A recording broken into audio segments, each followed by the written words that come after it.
Muy bien, Dios los bendiga, hermanos. Qué bueno saludarlos en esta calurosa tarde, ¿verdad? Y nada más hacerles saber rapidito, ahí en su boletín seguramente han recibido una hojita de la hermana Joana. Esta es una cartita que ella me dijo, quiero ponerla en el boletín como un agradecimiento, porque ya logró juntar el dinero que necesita para este verano ir a Mongolia. Entonces, gloria a Dios por eso, y quería hacerles llegar este agradecimiento. Y hablando de ella, no está hoy día con nosotros porque hoy día es su graduación, hoy día terminó ya la high school, y entonces luego está planeado irse a Moody Bible Institute. Entonces, si la ven ahí, nada más salúdenla, felicítenla, y ahorita debe estar en su graduación. Pero damos gracias a Dios porque los jóvenes se están preparando, están con ganas de servir, y es algo que vamos a siempre aquí en la iglesia a celebrar, ¿ok? De hecho, el primer domingo del mes, aparte de los cumpleaños, también queremos reconocer a todos los graduados, desde los más chiquitos hasta los más grandes de la universidad y todo eso, ¿ok? También hagan un saludo llegar a la hermana Micaela, que se ha graduado también de sus estudios universitarios. Entonces, gracias a Dios por todo eso. Entonces, qué bonito, ¿verdad? Que también se crece en conocimiento, y más aún cuando uno conoce al Señor, sabe que va a ponerlos en práctica para su obra. Así que no se olviden, el primer domingo del mes queremos celebrar a todos los graduados. Si usted tiene un niño, una niña, un nieto, alguien quiere hacernos saber, pues con mucho gusto vamos a orar por ellos aquí adelante ese día. ¿Ok?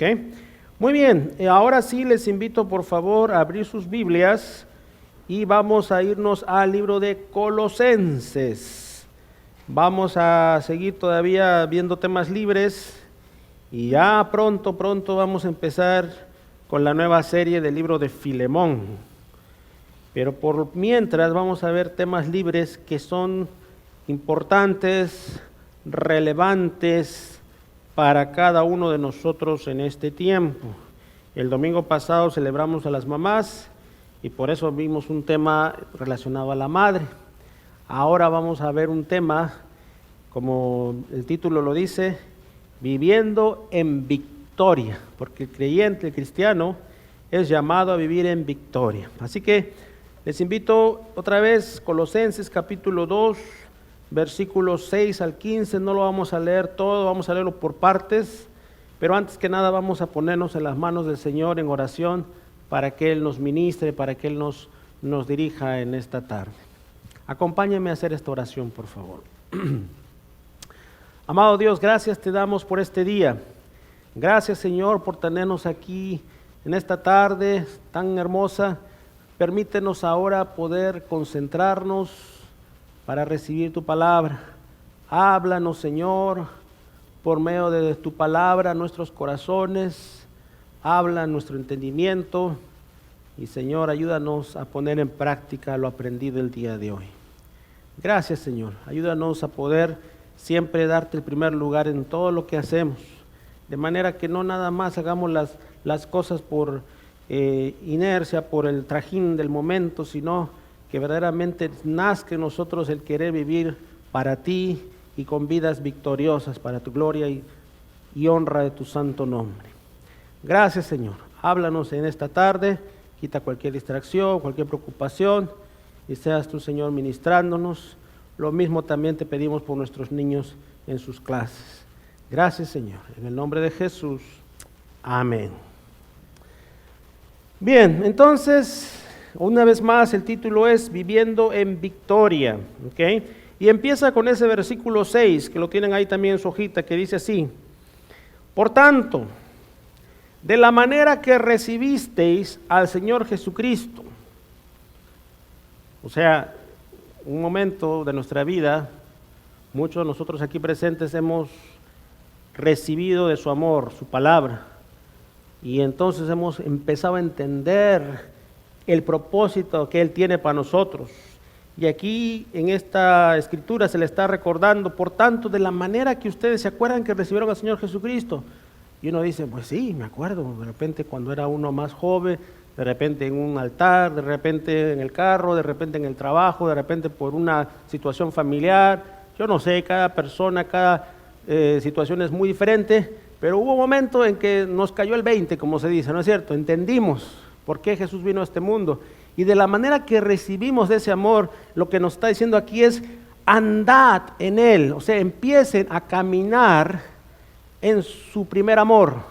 No descuiden lo que Dios empezó a hacer en ustedes, no lo olviden, sino que sigan adelante.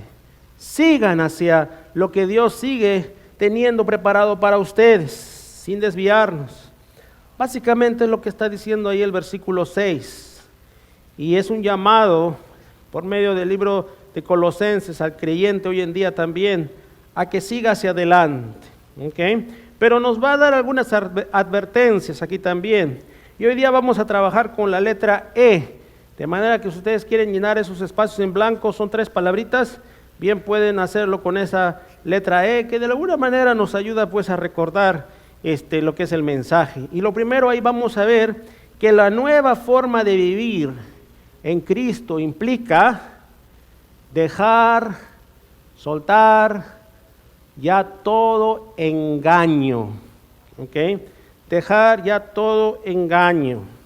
Y para ello, por favor, les pido que pasemos ahora al versículo 8, donde va a decir, fíjense, mirad que nadie os engañe por medio de filosofías y huecas sutilezas, según las tradiciones de los hombres, conforme a los rudimientos del mundo, y no según Cristo. ¿Qué está diciendo aquí? Tengan cuidado, no se dejen engañar. Y a veces, amados hermanos, pues cuando uno viene al Señor Jesús, tiene que vestirse el nuevo hombre, lo vamos a ver más adelante, ahí en el mismo libro habla de eso, en los siguientes versículos, pero tiene que dejar a ese viejo hombre vestido de engaño y ponerse el nuevo hombre que habla verdad. Porque cuando uno decide seguir a Cristo, deja esas mentiritas piadosas, deja esa forma de a veces sacarle la vuelta al sistema, deja esa forma de muchas veces buscar atajos que no son los mejores con tal de tener aprobación o lograr el cometido. Pero cuando uno viene al Señor tiene que dejar todo engaño, aún de nuestra forma de hablar, aún de nuestra forma de conducirnos el día a día. Y uno tiene que evitar eso y evitar también estar en ese mundo de engaño, ¿ok? Por eso de ahí que es tan importante escoger bien a nuestras amistades. Le decimos a los hijos, ¿no es cierto? Ten cuidado con quién te juntas, escoge bien a tus amigos, ¿no? Porque es tan importante que uno se rodee de gente que uno lo va a edificar, lo va a animar, le va a echar porras, a alguien que siempre va a estar en el mundo de engaño. Hay un dicho antiguo que dice, ¿no? El que se junta con lobos que aprende a aullar, ¿sí o no? Entonces a veces hay que tener cuidado, y aquí nos está diciendo, tengan cuidado, dejar ese mundo del engaño, de la trampa, o evitar todo tipo de engaño también por el lado del ocultismo. Voy a agregar otro punto ahí, ¿no? La misma palabra ocultismo lleva una connotación de oculto. Y hay muchas veces que uno entra en ese mundo, tal vez por ignorancia. Tal vez el otro día hablaba con una señora y me dice, yo no sabía que estaba haciendo ouija, pero alguien me trajo, me mostró y a mí me gustó y todo lo demás, y ahora me doy cuenta que estaba en un grave error. Y le digo, sí, y ahora tus niñas también han practicado eso y se ha venido de generación en generación. Le digo, tienen que tener mucho cuidado, porque hay cosas que no nos corresponden hacer, porque el futuro le corresponde ¿a quién? A Dios. ¿Sí? Y cuando uno quiere leer las cartas, o quiere saber los signos zodiacales, o quiere saber qué dice el brujo mayor y no sé qué tantos, ¿sí o no? Entonces eso no nos va a ayudar en lo absoluto. ¿Por qué? Porque tenemos que venir a Dios, que vive en la verdad, y no a lo oculto, que valga verdades, también puede tener cierto de cierto, pero no es del todo, está maquillado, por eso es el engaño. Y el enemigo es el padre de la mentira, lo hemos dicho varias veces aquí. Entonces, no vale que yo me entre ese mundo si es que Dios me está diciendo que dependa de Él antes de todo aquello que que va a causar problemas, ¿ok? Contrarios a la palabra de Dios. Y fíjense, a veces la religión en la tradición humana se puede mezclar también con cierto ocultismo, lo que se llama sincretismo, ¿ok? Y a lo largo de nuestro mundo tradicional latinoamericano ha habido todo un sincretismo en los años de conquista. Y entonces por eso es que a veces uno está detrás de los días o de las lunas, o está detrás muchas veces de sacrificios que tiene que hacer, o comidas, o tradiciones, y qué sé yo, tanta cosa ahí afuera, ¿no? Pero miren, el mismo pasaje más adelante nos habla en el versículo 21, ¿ok? Ahí nomás más adelantito, nos dice, tales cosas como no manejes, ni gustes, ni aun toques, en conformidad a mandamientos y doctrinas de hombres, cosas que todas se destruyen con el uso. Tales cosas tienen a la verdad cierta reputación de sabiduría en culto voluntario, en humildad y en duro trato del cuerpo, pero no tienen valor alguno contra los apetitos de la carne. O sea que a veces la religión, la tradición te dice, no agarres, no toques. Y entonces uno dice, pues sí, a Dios no le gusta eso, no le gusta aquello, o tengo que hacer ayuno por una semana, 2 semanas, pero no nace el corazón, sino más porque alguien dijo, y ese alguien debe saber lo que dice, y entonces entra el miedo, y uno hace las cosas por miedo, más que por amor. ¿Sí me están siguiendo? Y hay una gran diferencia. Las cosas de Dios, vamos a aprender un ratito más, no se hacen a la mala, o a la fuerza, o por quedar bien con los demás, sino se hacen por amor a Dios. Dios pone eso en nosotros. ¿Ok? Y entonces a veces uno sin darse cuenta puede entrar en ese mundo, y el apóstol Pablo en esta carta que le escribe a la iglesia ya de Colosenses le está diciendo, tengan cuidado, no vuelvan a eso, no vayan en ese sentir, en esa dirección, sino tengan cuidado de todas esas, fíjense lo que dice en el 8 otra vez, filosofías y huecas sutilezas según las tradiciones de los hombres. Y es que puede que tenga alguna razón, ¿ok?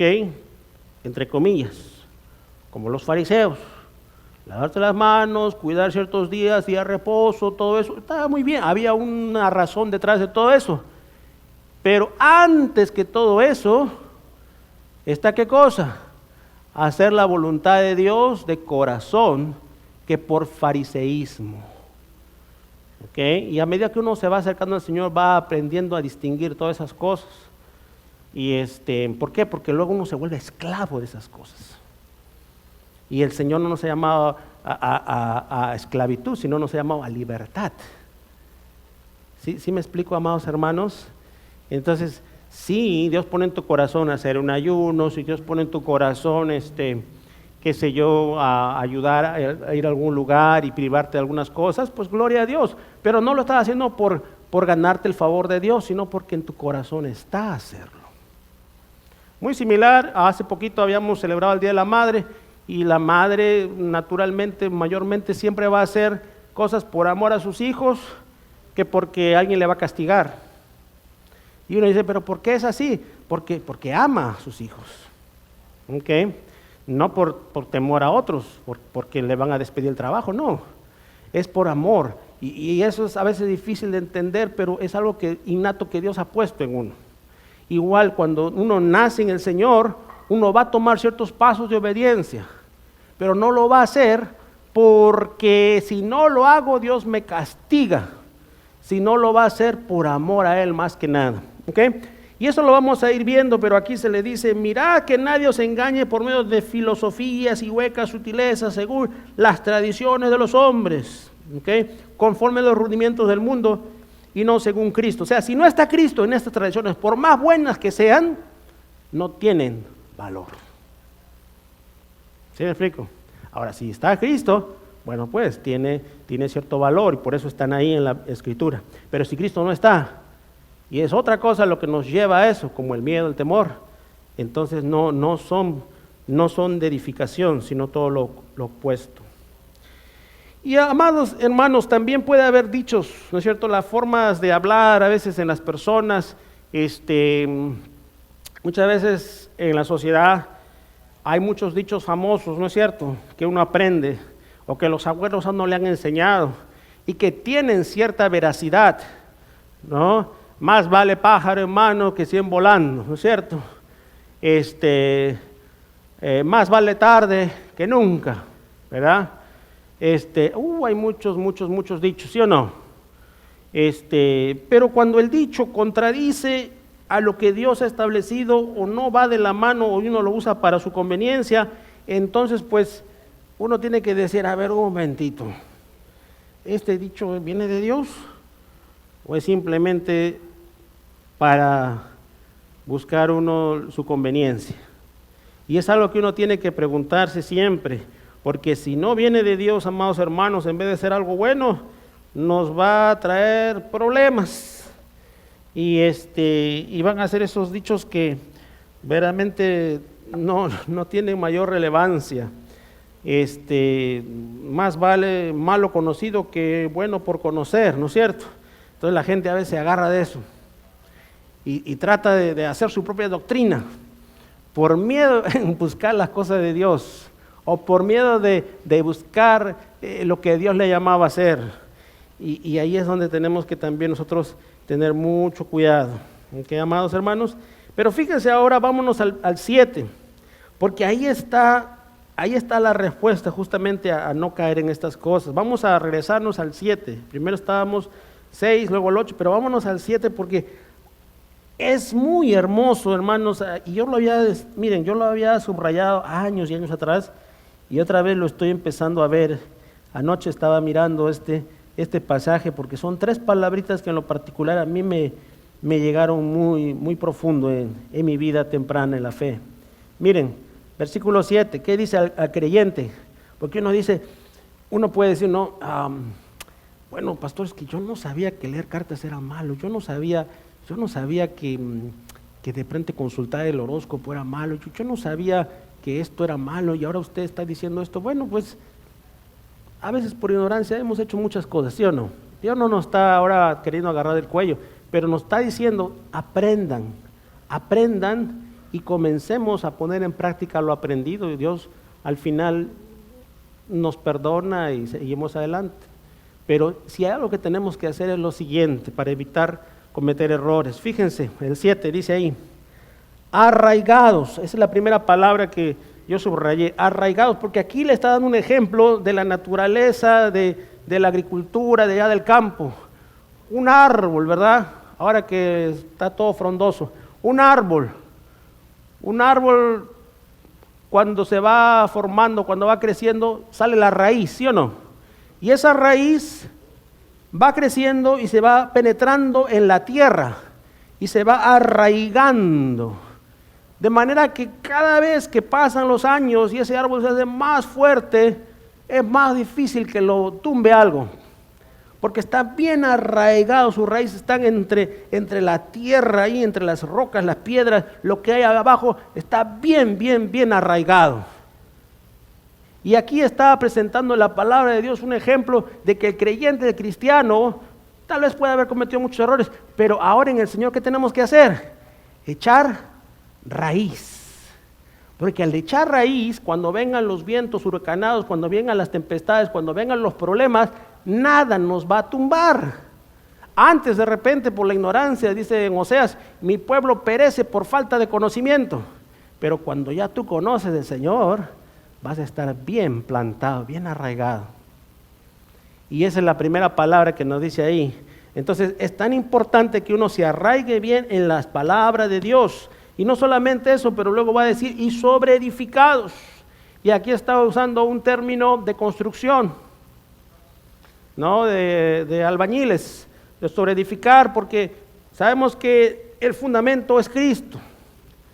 Entonces uno tiene que edificar sobre ese fundamento, y cuando uno comienza a edificar y hacerlo bien, entonces el edificio pues va a ser bien construido, igual va a tener un buen cimiento, y venga lo que venga, pase lo que pase, ahí va a permanecer.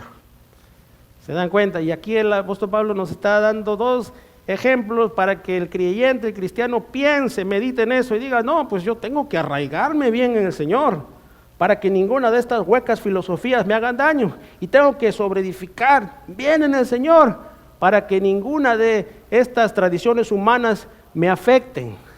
Pero eso es lo que el Señor quiere de nosotros. Y por eso va a decir, arraigados y sobreedificados en Él. Fíjese que no dice en algo vano, sino en Él. Y luego otra palabra que la subrayé es porque cuando uno hace eso, dice, y confirmados. Él nos va a confirmar ¿en qué?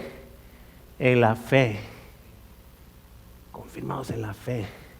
Amados hermanos, esto es muy importante porque muchas personas dicen, y nos ha pasado a escuchar de repente casos, nada más ten fe, hijo, ten fe, vas a ir al norte, ten fe, todo va a estar bien. O el equipo va a ganar, el equipo hay que tener fe en el equipo, hay que tener fe en que todo va a estar bien. Y se habla de esa manera muy bonita y elocuente de la fe, pero ¿fe en qué? Tú puedes tener fe en esta mesa si quieres, pero uno sabe que esta mesa no va a ir a ningún lado, ¿sí o no? Entonces hay que tener, nuestra fe no es una fe pues deliberada, cualquier cosa, sino es una fe en Jesucristo, el autor y consumador de nuestra fe. Es una fe que tiene sustento, que tiene base. Él es la razón de nuestro existir, de nuestra fe. Y aquí le está diciendo bien claro, ¿no? Arraigados, sobreedificados en Él y confirmados en la fe, así como habéis sido enseñados. Como empezaste en un inicio, cuando tú te acercas al Señor, ¿verdad? Creíste con fe, sacaste tus lagrimitas, ¿sí o no? Ahora pues agárrate en esa fe de niño, en esa fe que cree, en esa fe que no dice ver para creer, sino que cree ciegamente en Él. Esa es la fe que nos está llamando el Señor. Y ¿sabe una cosa? No es fácil. La vida del creyente no es fácil porque a veces vienen las pruebas, a veces Dios toca con nuestra salud, a veces Dios toca con la familia, a veces Dios toca con muchas cosas, y no es porque Dios quiera hacernos daño, ojo, sino que muchas veces cuando ustedes leen el libro de Job se dan cuenta de cómo empiezan las cosas, pero el Señor sabe hasta dónde y hasta cuándo. Y en ese proceso no lo pierdas de vista, porque no es tiempo perdido. Dios está fortaleciendo lo más sagrado de tu vida, que es tu fe. Nada puede quebrantar tu fe si estás bien arraigado en el Señor. Cuando todo es de maravilla, cuando uno está como Alicia en el país de las maravillas, pues entonces ¿qué fe vas a poner en práctica?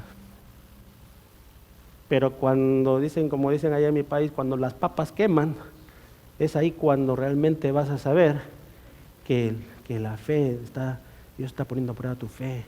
Y cuando terminas esa prueba, porque Dios nos ha dado más de lo que debemos resistir de su palabra, vas a decir, wow, Señor, gracias por fortalecer esa mi fe, que estaba media tembleque, pero ahora estoy fortalecido en ti, porque te he creído.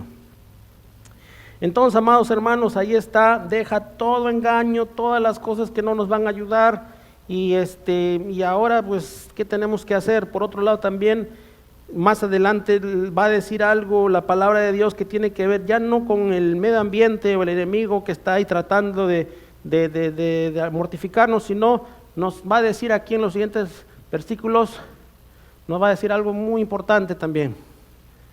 Ten cuidado contigo mismo. Ten cuidado contigo mismo. Dice, por eso el siguiente punto, y morir a nuestro egoísmo. ¿Okay? Y morir a nuestro egoísmo, versículos 11 al 12, o 13 también. Vamos a leer esto y luego lo vamos a examinar. Les pido mucha paciencia, yo sé que hay mucha terminología, pero es importante entender todo esto. Dice ahí, en él también fuisteis circuncidados, con circuncisión, no hecha a mano, al echar de vosotros el cuerpo pecaminoso, carnal, en la circuncisión de Cristo, sepultados con Él en el bautismo, en el cual fuisteis también resucitados con Él, mediante la fe en el poder de Dios que le levantó de los muertos. Fíjense qué tremendo. Vamos a examinarlo. ¿Qué está hablando la Biblia cuando habla de la circuncisión? La circuncisión. En el Antiguo Testamento, el pueblo de Dios se diferenciaba por medio de la circuncisión. ¿Qué es la circuncisión? Que al varoncito cuando nace se le corta el prepucio. ¿Ok? En aquellos entonces se hacía todo el pueblo judío y todos los que no se le hacían eran gentiles, no eran judíos. Y por eso se diferenciaban. Y por eso lo vamos a leer una y otra vez en diferentes pasajes del Antiguo Testamento, hablar de la circuncisión. ¿Okay? El mismo David, el rey David, cuando está ahí Goliat tratando de amedrentar, de insultar al pueblo de Dios, él va a expresarse de esa manera. ¿Y quién es este incircunciso? Va a decir de Goliat. ¿Por qué? Porque no era del pueblo de Dios. Era una manera de separar a los que eran del pueblo de Dios y los que no eran. ¿Okay? Pero pasa el tiempo y la circuncisión se da como una forma simbólica de, otra vez, separar lo que es el pueblo de Dios con los que no son. Pero ¿qué ocurre? Que el pueblo de Dios comienza a enorgullecerse y decir, nosotros somos de la circuncisión. Estos gentiles, esta gente pagana, estos hombres que eran pues los bárbaros, por así decirlo, ¿no? Los que no tenían parte con Dios, comenzaron a sentirse más y se olvidaron que la circuncisión, cuando uno lee el libro de Deuteronomio, se da cuenta, no empieza con esa simbología, sino empieza ¿dónde? En el corazón. ¿Ok?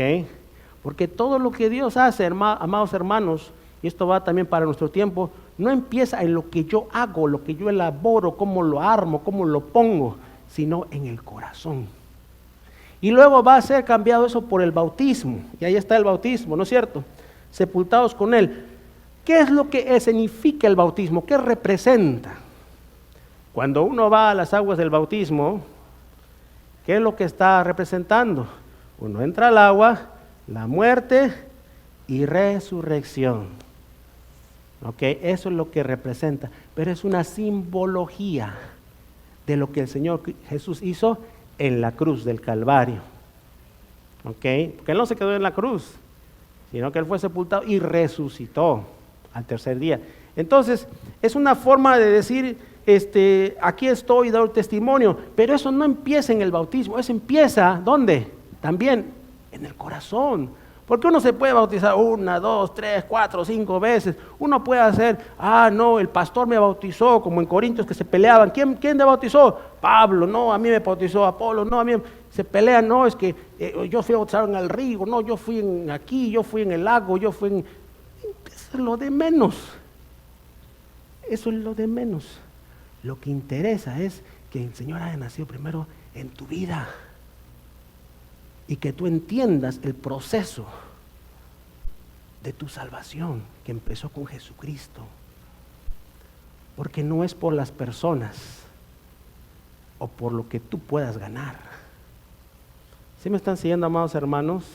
Y a veces nosotros, nuestra comunidad, batallamos con eso porque tradicionalmente, por generaciones y generaciones y generaciones, se nos ha enseñado que para ir al cielo hay que ganarse el cielo. Y a muchos cristianos batallan con eso. No, sí, yo soy salvo por gracia, dice por el Señor. Sí, pero entonces, ¿por qué estás tan alterado? Tienes que confiar en el Señor. Y confiar en el Señor es confiar en el Señor. Es descansar en Él, es rendir tu vida a Él. Así que, amados hermanos, créelo por fe y vívelo por fe. Y luego nos va a decir ahí, miren, si no quedaría nada más en eso, dice, sepultados con Él en el bautismo, en el cual fuisteis también resucitados con Él. ¿Mediante qué? ¿Mediante? ¿Estamos, hermanos, juntos? A ver, ¿mediante qué? Mediante la fe en el poder de Dios que le levantó de los muertos. Entonces, porque por gracia sois salvos por medio de la fe, dice en Efesios, y esto no es de vosotros, pues es don, ¿de quién? De Dios, por gracia de Dios. Y por eso, amados hermanos, tenemos que morir a nuestro egoísmo, tenemos que morir a nuestra carne. Y cuando venimos delante del Señor y reconocemos lo que Él ha hecho, entonces comenzamos a dejar de mirar a nosotros y comenzamos a mirar en Él. Por eso es que pasan los años, pasan las temporadas y uno sigue valorando más y más la cruz de Cristo en vez de pensar en lo que a ti te falta. ¡Wow! ¿Cómo el Señor pudo morir por mí en la cruz? ¿Cómo pudo darlo todo? ¿Qué tanto me ama Dios? ¡Gloria a Dios! Uno comienza a ver la magnitud y no lo vamos a lograr entender en su totalidad, pero comenzamos a alabar su nombre por lo que Él ha hecho en nosotros. Y eso es lo que uno hace cuando viene delante del Señor con ese corazón contrito y humillado, como predicamos el otro domingo. Entonces, el Señor va a obrar, dice en Romanos 8:13, morir a nuestra carne y vivir en el Espíritu. Y en Gálatas 5 nos va a hablar justamente de eso: andad en el Espíritu y no satisfagáis los deseos de la carne. Andad en el Espíritu y hacer morir a la carne. Entonces no dependas de tu carne. Es una expresión, cuando la Biblia habla carne, no dependas de tus mismos procedimientos para ser tú alguien en esta vida, de tu egocentrismo, de nuestro egoísmo. La palabra misma ego lo menciona, o sea, el yo. No dependas de tu yo. Los que han estudiado compendio 1 saben eso. Ya no vivo yo, más vive Cristo en mí.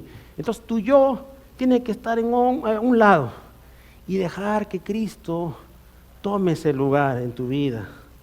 Entonces andar en el Espíritu. Entonces ahí es cuando se va a poner en práctica los frutos del Espíritu, que son en el versículo 22. Más el fruto del Espíritu, ¿qué cosa es?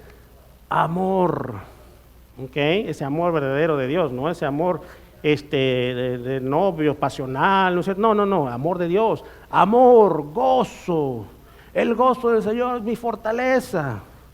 Amor, gozo, paz.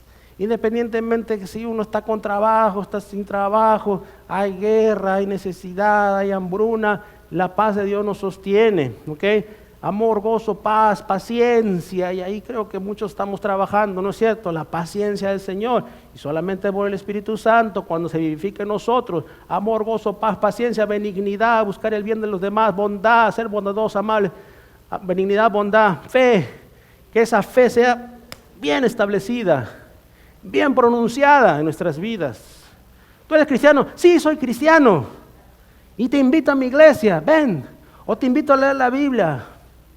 Te invito a mi casa, ¿ok? No, ¿eres cristiano? Bueno, pues sí, a veces voy a la iglesia, pero a veces también, no sé, y titubea uno como que se le va la voz, ¿no es cierto? ¿No le pasa eso? ¿Eres cristiano? Sí, no, tienes que hablar con todo esmero. Sí, soy cristiano, dice Toño, sí, y con esas ganas invita a la familia, invita a los demás, y mira, yo era así, pero el Señor ha cambiado mi vida, y se le hace esa invitación, ha cambiado mi vida, y puede cambiar también la tuya.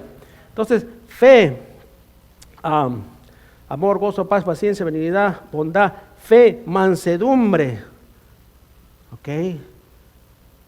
¿Cómo estamos siendo, hermanos? ¿Estamos siendo mansos? O a veces se nos va la mano, ¿ok? Mansedumbre, templanza, o sea, dominio propio. Contra tales cosas no hay ley, o sea, no hay nada que se pueda interponer. Y eso es lo que el Señor nos ha llamado, amados hermanos, a hacer. Pero para eso tiene que morir esa carne, tiene que morir ese viejo hombre, tiene que morir todo eso que trata de alguna manera, a veces se está levantando, ¿no? Así como un zombie, ¿no es cierto? Algunos ya han muerto, pero están ahí todavía. No, esta parte no te dejo, Dios, esta parte sí, esto no, este siempre ha sido la parte que yo he manejado muy bien. No, el Señor te dice, déjalo. Deja que yo trate con tu vida. Desde tu salvación, no fue tu salvación, fue la salvación de Cristo Jesús. Hasta este momento en el cual Dios te tiene, deja que Él gobierne tu vida. No te fijes en el hombre, no te fijes en los cumplidos, no te fijes de si otros hicieron más que tú, fíjate en tu relación con Él. Eso es lo que el Señor nos está llamando, y morir a nuestro egoísmo. Entonces, cuando eso pasa, mis amados hermanos, ya lo hemos hablado, ¿no es cierto? Mirad que nadie os engañe por medio de filosofías y huecas sutilezas, y mira que tú mismo no caigas en tu yo. ¿Qué va a pasar cuando eso ocurre? Va a pasar lo siguiente que vemos en el versículo 3 en adelante.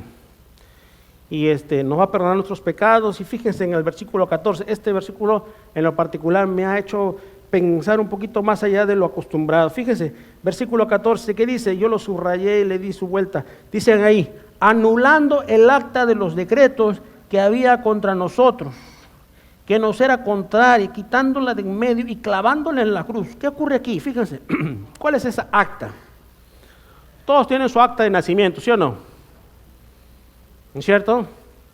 Nació, a ver, un ejemplo, ¿no? Nació en el municipio, el ranchito, Gervasio, Santillana, de Guanajuato, México, tal, el nombre Panchita, papá, ¿no? Y ahí está todo el nombre de la familia y ese es mi acta de nacimiento. ¿Ok? Pero ¿saben una cosa? Y aquí no quiero desanimar a nadie, más bien al contrario, es para celebrar. Cuando uno tiene su nacimiento, su prueba de nacimiento, uno ha nacido. Y por último, si no hay un papel, los padres saben, alguien ha visto, todos sabemos, ¿no es cierto? Pues está uno aquí vivo. Entonces, el nacimiento viene también con otra acta. Pero esa acta no es de lo mejor que podíamos decir, sino es la prueba de tu pecado, que uno nace con pecado. ¿Ok? Y el acusador aprovecha de eso para estar diciéndote, eres una pecadora, las mujeres, eres un pecador, no mereces nada, recuérdate lo que hiciste aquella vez que te invitaron a la fiesta, recuérdate lo que tu mamá te decía, hijo, o tus hermanos mayores, recuérdate lo que el maestro te decía. Ya está ahí dándote, ¿no es cierto? Es el acusador que se vale de ese pecado original que uno tiene y te hace sentir basura, disculpen, pero te hace sentir eso. Pero fíjense aquí, anulando el acta de los decretos que había contra nosotros, que nos era contraria, quitándola de en medio. ¿Y qué pasó cuando Jesús murió en la cruz? Clavándola en la cruz. O sea que el Señor se lleva todo eso. Y ya no te ve por tu pecado original o tu pecado de tu vida, en todo tu crecimiento, en las cosas que haya hecho uno, sino te ve y ve a Jesucristo, que Él ya pagó. Eso es lo que Dios ve, porque tu pecado fue clavado en la cruz. Estoy señalando ahí porque hay una cruz. ¿Sí me explico, hermanos? Eso Dios, esa acta, la rompe, la despedaza, porque eso ya no te representa a ti. Cuando tú vienes a Cristo Jesús. Y entonces cuando el pecado ya se va y todo eso se va, ¿qué pasa? Que ahora sí, como decíamos también el otro día que compartíamos de Segunda de Crónicas 7:14, miren qué pasa cuando uno Dios lo libera de ese pecado, de todas esas cosas. Fíjense ahí en el versículo 13 y 15, va a ocurrir eso, que Él va a anular y va a despojarnos, y dice, y despojando a los principados y a las potestades los exilió públicamente, triunfando sobre ellos en la cruz, aquellos que te acusaban.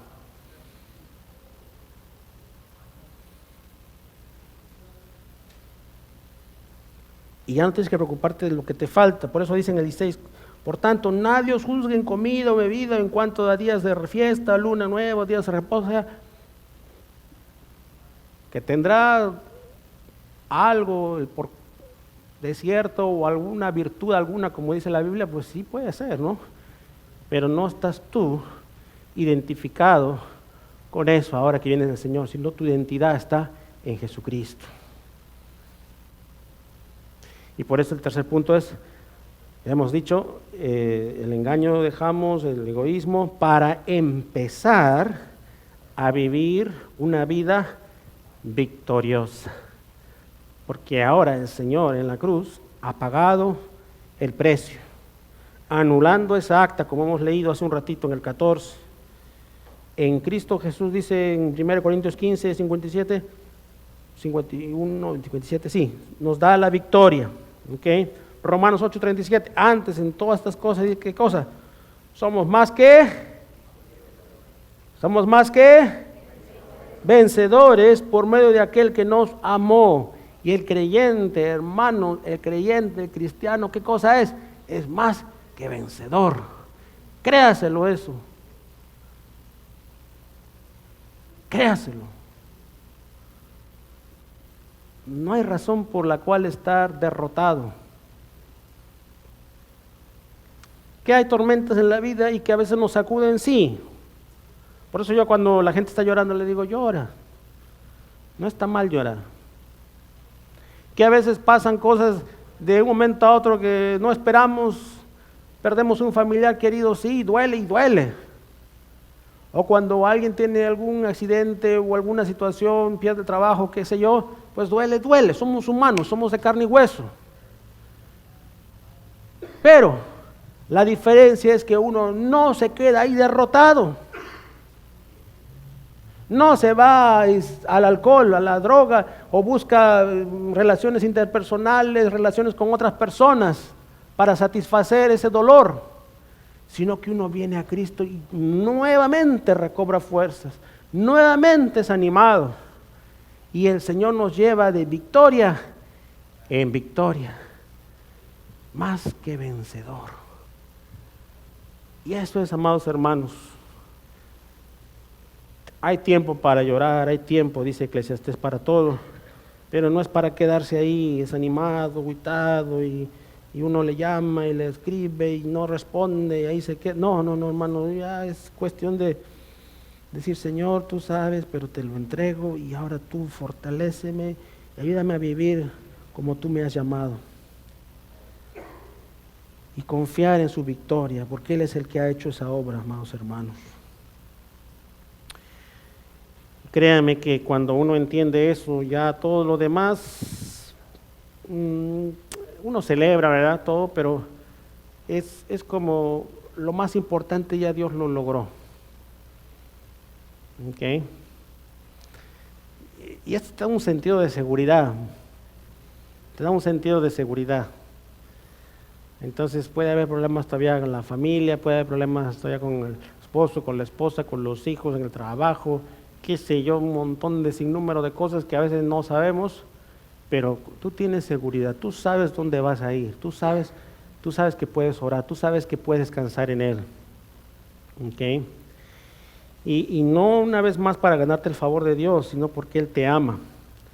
Y cuando Dios dice que te ama, es porque te ama.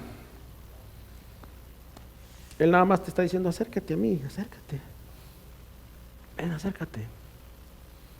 Pero soy pecador, no te preocupes, yo ya pagué.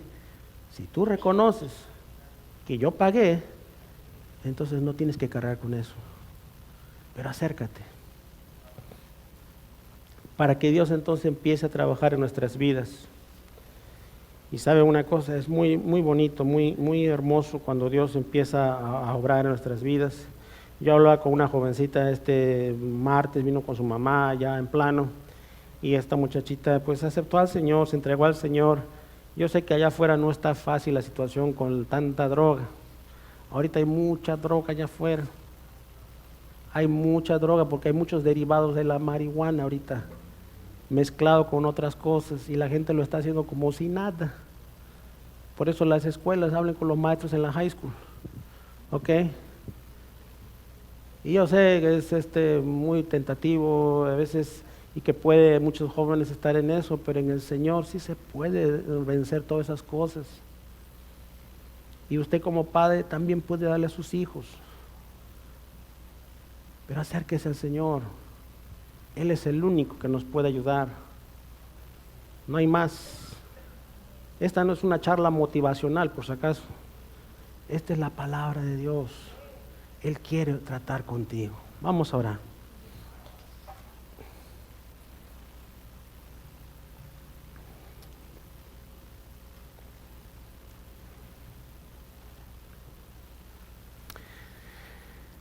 Amado Señor, gracias te damos porque tu palabra es viva y eficaz y más cortante que toda espada de dos filos que penetra a lo más profundo de nuestro ser. Y bendito Dios, queremos pedirte en esta tarde que nosotros podamos vivir vidas victoriosas, sentirnos más que vencedores por medio de aquel que lo hizo todo. Y gracias, bendito Dios, puesto que podemos siempre venir a tu palabra y delante tuyo, tú nos hablas, Señor, y nos ministras. Y te rogamos que nos ayudes a vivir, Señor, en esa vida que a ti te agrada. No queriendo agradar a los demás o queriendo agradarnos a nosotros, sino a ti, Dios Santo Soberano. Y ayúdanos a también impartir eso a nuestra juventud, porque hay mucha juventud que se está perdiendo. Yo te ruego, Señor, que nos ayudes, que nos permitas, Señor, proclamar con toda libertad. Y que podamos, Señor, evitar cualquier filosofía que no proviene de ti.